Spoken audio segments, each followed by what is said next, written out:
حضور علیہ الصلوۃ والسلام نے ایک دن صحابہ سے فرمایا تھا کہ تم ایک ہوتے ہو اور کئی ہزار کافر کو بھگا دیتے ہو، ایک وقت آئے گا کہ ایک کافر ہوگا اور 1000 مسلمان کو بھگا دے گا۔ اس بیماری کو خاص توجہ سے سننا اور اس کی وجہ بھی سننا کہ بیماری پھیلتی کیسے، بس اس بات کو کبھی نہ بھولنا، یہ نفع دے گی۔ کہا ایک کافر 1000 مسلمان کو آگے لگا کے بھگائے گا، کیونکہ وہ پاک طیب طاہر دلوں والے لوگ تھے۔ وہ بول پڑے یا رسول اللہ صلی اللہ علیہ وسلم کیوں ایک کافر 1000 مسلمان کو بھگا ڈالے گا؟ کیا وجہ ہوئی، کیا ہو جائے گا؟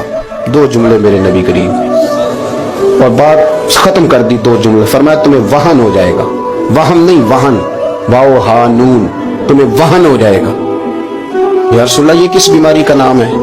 تو اللہ کے رسول علیہ السلام فرمانے لگے اس کا ترجمہ یہ ہے کہ تمہیں دنیا سے پیار ہو جائے گا اور تمہارا مرنے کو دل نہیں کرے گا۔ دنیا سے پیار کرو گے، موت کا لفظ آئے گی تمہیں کراہت آئے گی، کراہت، حالانکہ مرنا پکی بات ہے، لیکن تمہیں جب موت سے کراہت آنے لگے اور زندگی سے پیار ہو جائے پھر کافر تمہیں بھگائیں۔